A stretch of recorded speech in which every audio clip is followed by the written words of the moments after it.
Arkadaşlar merhaba, kanalımıza hoş geldiniz. Yine yepyeni bir videoyla karşınızdayız. Bugünkü video konumuz mobilya dolaplarındaki menteşeler arkadaşlar. Bu menteşeler çabuk kırılıyor. Bunların değişimi biz yapabilir miyiz, yapamaz mıyız? Arkadaşlar bunu el beceriniz varsa yapabilirsiniz. Peki nasıl yapacağız? Arkadaşlar zaten 4 tane vidası var toplamda. Şarjlı matkabınız varsa şarjlı matkapla, yoksa yıldız tornavidayla bu işlemi yapabilirsiniz. Şimdi ben şarjlı matkabımla menteşeyi söküyorum.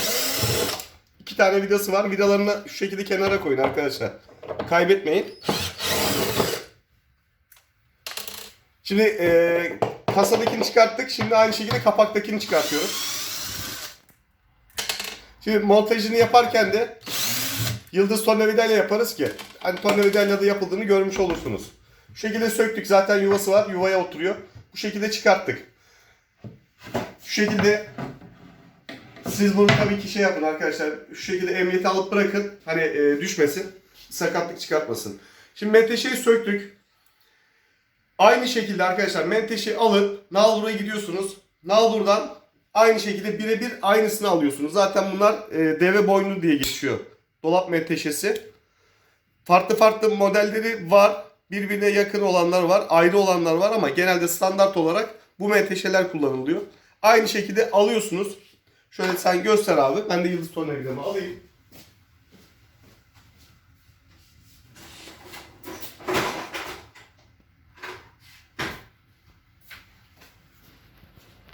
Şimdi aldık diyelim arkadaşlar. Montajını yapacağız. Aynı şekilde dolabımızı açıyoruz. Şu şekilde zaten bak, odaklan abi şuraya. Bakın şurası çıkıntılı arkadaşlar. Burası kapağa gelen kısım.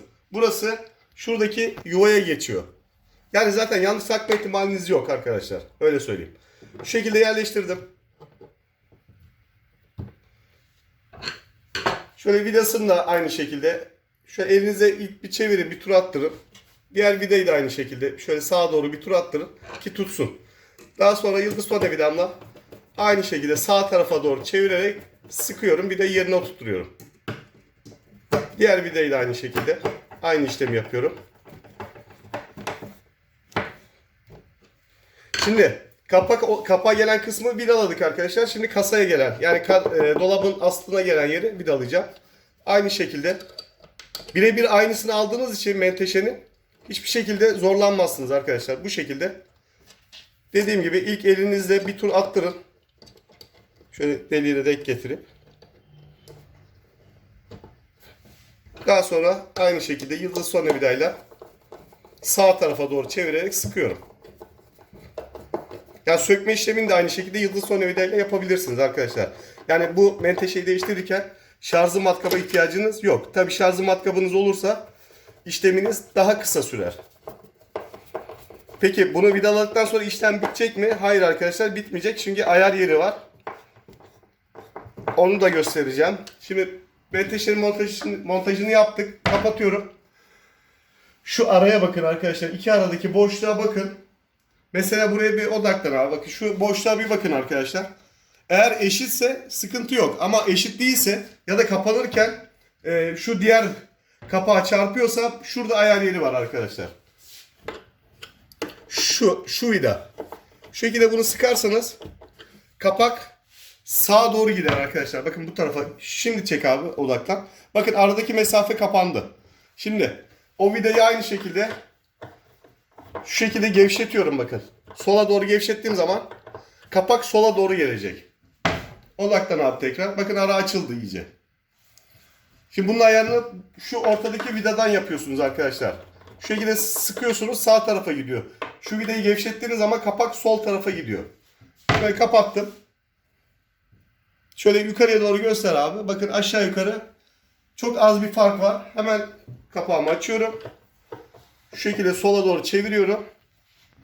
Kapattığım zaman bakın iki altla üstün mesafesi aynı. Bu şekilde ayarını yapabilirsiniz. Yani menteşeniz kırık değildir ama dolap kapaklarınız ayarsızsa bu şekilde şu vidadan ayar yapabilirsiniz arkadaşlar. Bizim yaptığımız gibi. Peki kapakları sökmeniz gerekiyor. Sadece kapağı sökmeniz gerekiyor. Şu sonda vida var abi. Göster abi şöyle. Şu sondaki vida. Bu sonundaki vidayı müsaade et abi. Şu şekilde sola doğru çeviriyorum arkadaşlar. Sola doğru çevirdiğim zaman bu boşa çıkıyor. Peki bu normalde sadece kapağı çıkartmak için mi işe yarıyor? Hayır arkadaşlar. Bunu da hemen size söyleyeyim ne işe yaradığını. Şu şekilde kapattım. Kapağı kapatıyorum. Bu tarafa gel abi. Şöyle odaklanalım. Heh. Şu aradaki boşluğu görüyorsunuz değil mi arkadaşlar? Şurası. Şu boşluğu ayarlamak için.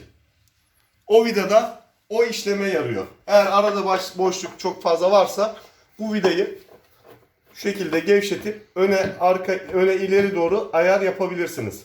Bu şekilde ayarladıktan sonra vidayı şu şekilde sıkıyorsunuz arkadaşlar. Kapattım mesela. Şu anda kapattık. Yani menteşeyi değiştirdik. Arkadaşlar izlediniz. Yani menteşeyi değiştirdik. Ayarımızı yaptık. Şimdi bunun için bir usta çağırsaydık, illa ki çevrenizde mobilya işi yapan arkadaşlarınız vardır. İsterseniz sorun. Deyin ki ya bir dolap menteşesi kaça değiştirirsiniz diye bir sorun arkadaşlar.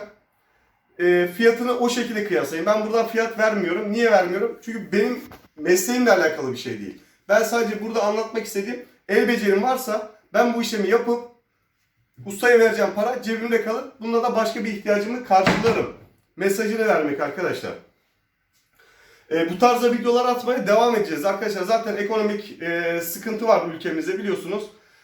Yani bu tarzda videolar sadece bizim videolar değil arkadaşlar. Bu tarzda videoları izleyerek kendiniz yapabilirsiniz bazı şeyleri. En azından dediğim gibi ustaya vereceğiniz parayı cebinize kalır. Onunla da başka ihtiyaçlarınızı karşılarsınız. Dediğim gibi şarjlı matkap varsa bu işlemi daha hızlı yaparsınız. Yoksa yıldız tornavidayla da bu işlemi yapabilirsiniz. Bu videomuz da böyleydi arkadaşlar. Diğer videolarda görüşmek üzere.